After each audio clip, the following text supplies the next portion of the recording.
అంటే ఈ ప్రొడక్షన్స్‌తో చాలా సినిమాలంటే ఈ ప్రొడక్షన్స్‌తో చాలా ప్రీ రిలీజ్ ఈవెంట్లు చేసామండి. అవును. చాలా చేశాము. ఆ! అంటే ప్రొడక్షన్ చేయదండి. రాజా నా ఫ్రెండు. తన ప్రొడ్యూసర్ అప్పటి నుంచి నా బాగా క్లోజ్ ఫ్రెండ్. రాజాది ఇది 6థ్ ఫిల్మ్ అనుకుంటా. రాజా కన్నా ముందు డైరెక్షన్ స్టార్ట్ చేశాను. అది ఇంకా 3వ సినిమా అయిపోయి 4వ సినిమా దాంట్లో ఉన్నాను. రాజా ఫస్ట్ ఆ రోజు రిలీజ్ చేస్తా 7వ 8వ కూడా లైనప్లో పెట్టాడు. 7 కూడా షూటింగ్ జరుగుతుంది. జెట్ స్పీడ్లో వెళ్ళిపోతున్నాడు. ఇలాగే డార్లింగ్ నువ్వు మంచి మంచి బ్లాక్ బస్టర్లు ఇస్తూ ఇలాగే ముందుకెళ్ళాలి. ఫస్ట్ టీజర్ ట్రైలర్ చూసినట్టే అండి నాకు సామాజిక వర్గం చూసినప్పుడు ఎంత పాజిటివ్ వైబ్ అనిపించిందో అంతకన్నా మంచి పాజిటివ్ వైబ్ అనిపించింది. సార్ ఆ డైరెక్టర్ కూడా ఉన్నారు. ఒకసారి పిలిచేస్తాను. సామజవర్గమైన సాయి సాయిరామ్ అబ్బరాజ్ గారు ఒకసారి రామ్ అబ్బరాజ్ కూడా ఇక్కడే ఉన్నాడు.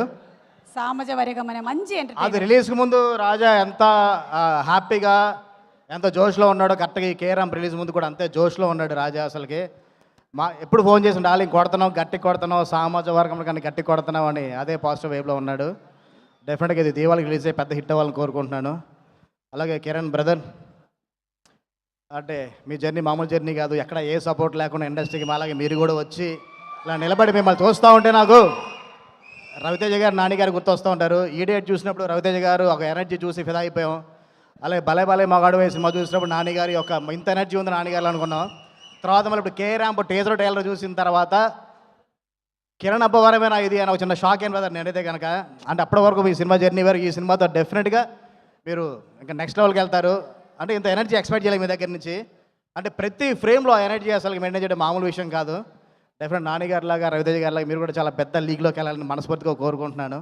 నెక్స్ట్ చాలా మంచి సినిమాలు చేయాలని కోరుకుంటున్నాను. అండ్ మా నరేష్ గారు సార్, మీ గెటప్ మామూలుగా లేదు సార్. అసలుకి ఏదైనా సినిమాలో వాడితే నెక్స్ట్ లెవెల్లో ఉంటుంది గెటప్. ఇది నరేష్ గారు ఉంటే సినిమా బ్లాక్ బస్టర్ అండి. అలా ఉంది బ్రెయిన్ భోషన్లో. అసలుకి ఆయన మా సాయి సామాజిక వర్గంతో అసలు అలా తీసుకొచ్చాడు. మీరుంటే ఒక పాజిటివ్ వైపు సార్. థియేటర్కి వెళ్ళాలనిపిస్తుంది.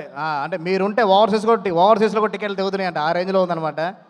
ఈ సినిమాకి మీ డెఫినెట్ మీ క్యారెక్టర్ చాలా హెల్ప్ అవుతుందని కోరుకుంటున్నాను. అలాగే హీరోయిన్ తనకు కూడా మంచి సక్సెస్ అవ్వాలని కోరుకుంటున్నాను. అలాగే టెక్నీషియన్స్ మా ప్రొడక్షన్ డిజైనర్ బ్రహ్మకర్లి, ఈ హాస్యతో చాలా అనుబంధం, మాతో అనుబంధం. అందరం చాలా మంచి క్లోజ్ ఫ్రెండ్స్. అలాగే చోటకే ప్రసాద్ అండ్ డిఓపి కూడా చాలా మంచి మంచి విజువల్స్ ఇచ్చారు. అలాగే చేతన్ భారద్వాజ్ బ్రదర్ అంతే ఎక్స్పెక్ట్ చేయలేదు బ్రదర్. ఎందుకంటే అంటే అసలు ఆ బీజిఎం అయితే ఎంత ఎనర్జీ ఉందంటే సాంగ్లు బీజిఎం అసలు నెక్స్ట్ లెవెల్లో ఉన్నాయి. అలాగే మా లిరిసిస్ట్ సురేంద్రకృష్ణ అన్నయ్య నెక్స్ట్ లెవెల్. చాలా కాలం తర్వాత కలుస్తున్నాము. త్వరలో కలిసి పని చేద్దాం. ఇంకా ఆల్మోస్ట్ అందరికీ చెప్పేసినట్టు మిగతా మర్చిపోయిన డైరెక్టర్ నాని.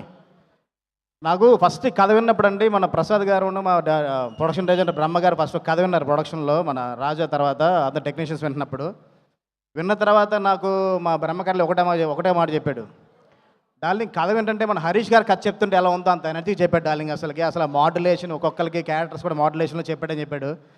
ఆ రోజే బ్రదర్ అనుకున్నాను డెఫినెట్గా నువ్వు కూడా మంచి రైటర్ అవుతాను. చూస్తే విజువల్స్ కానీ అంటే కామెడీ పంచులు కానీ చూస్తే అర్థమైపోతుంది. అసలుకి డెఫినెట్గా మీరు కామెడీలో మీరు ఒక మార్క్ వేసుకోవాలి, మంచి సక్సెస్ చేయాలని, మంచి సక్సెస్ అవ్వాలని కోరుకుంటున్నాను.